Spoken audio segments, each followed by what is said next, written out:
केंद्र सरकार आज संसद में एंटी पेपर लीक बिल पर चर्चा करेगी, जहां प्रस्तावित कानून के जरिए परीक्षा माफिया पर कड़ी कार्रवाई, सख्त सजा और पारदर्शी भर्ती प्रक्रिया सुनिश्चित करने की तैयारी है।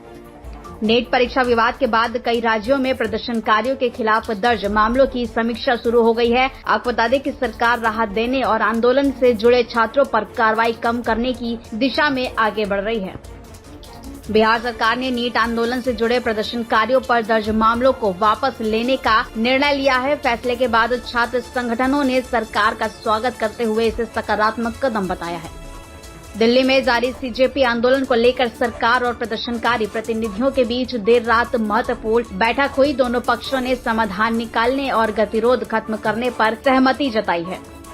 मेटा ने प्रधानमंत्री नरेंद्र मोदी का वीडियो हटाए जाने पर आधिकारिक माफी जारी की है। कंपनी ने इसे तकनीकी त्रुटि बताया और भविष्य में ऐसी गलती न दोहराने का भरोसा भी दिया है। प्रवर्तन निदेशालय ने महादेव बेटिंग ऐप मामले में जांच तेज कर दी है और दावा किया है कि अवैध वित्तीय लेनदेन हजारों करोड़ रुपए तक पहुंच सकता है। कई अहम दस्तावेज जांच एजेंसी के हाथ लगे हैं।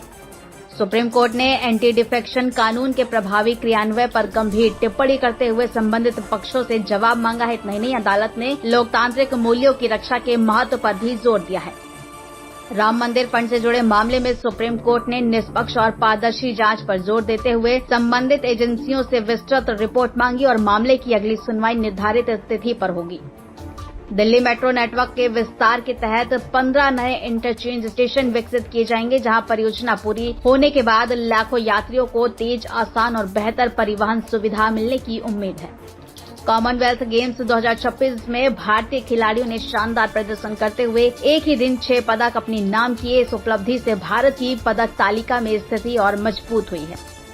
भारतीय पैरा एथलीट शर्मिला धनखड़ ने कॉमनवेल्थ गेम्स 2026 में स्वर्ण पदक जीतकर इतिहास रच दिया है। आपको बता दें कि ये भारत का इस स्पर्धा में पहला पैरा एथलेटिक्स गोल्ड मेडल बना है। भारत की पहली हाइड्रोजन ट्रेन ने जिंद सोनीपत रूट पर 1200 किलोमीटर से अधिक का सफल ट्रायल पूरा किया है। वहीं जल्द ही दिल्ली रूट पर इसका परीक्षण शुरू किया जाएगा, जिससे हरित रेल परिवहन को नई गति मिलेगी।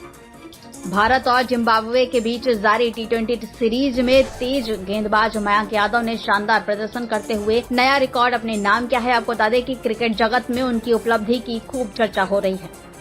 भारतीय मौसम विभाग ने उत्तर प्रदेश, महाराष्ट्र, गुजरात, ओडिशा और कई अन्य राज्यों में अगले 24 घंटों के दौरान भारी बारिश की चेतावनी जारी करते हुए लोगों को सतर्क रहने की सलाह दी है। बैंक ऑफ बड़ौदा ने कथित डेटा लीक की खबरों पर स्पष्टीकरण जारी करते हुए कहा कि ग्राहकों का पैसा और बैंकिंग सिस्टम सुरक्षित है। बैंक ने अफवाहों से बचने की अपील भी की है। दिल्ली हाई कोर्ट आज जंतर मंतर प्रदर्शन से जुड़े महत्वपूर्ण मामले की सुनवाई करेगा। सभी पक्षों की दलीलें सुनने के बाद अदालत आगे की कानूनी प्रक्रिया पर फैसला सुना सकती है। भारत के वरिष्ठ राजनयिक विक्रम मिस्री चीन दौरे पर सीमा विवाद, व्यापारिक संबंध और द्विपक्षीय सहयोग जैसे महत्वपूर्ण मुद्दों पर उच्च स्तरीय वार्ता करेंगे। दोनों देशों की नजर इस बैठक पर टिकी हुई है। पाकिस्तान अधिकृत कश्मीर में चुनाव से पहले हिंसा की घटना सामने आई है, जहां झड़प में एक व्यक्ति की मौत के बाद सुरक्षा एजेंसियों ने संवेदनशील इलाकों में निगरानी और सुरक्षा बढ़ा दी है। दक्षिण दिल्ली में हुए बिल्डिंग हादसे की जांच रिपोर्ट में संबंधित अधिकारियों की कथित लापरवाही सामने आई है, जहां रिपोर्ट के आधार पर आगे की कार्रवाई और जवाबदेही तय की जाएगी। फर्रुखाबाद में तेज रफ्तार टेम्पो ने पीछे से साइकिल सवारों को टक्कर मार दी। हादसे में एक व्यक्ति की मौके पर मौत हो गई, जबकि दूसरा गंभीर रूप से घायल हुआ। फिलहाल पुलिस मामले की जांच पड़ताल में जुटी हुई है।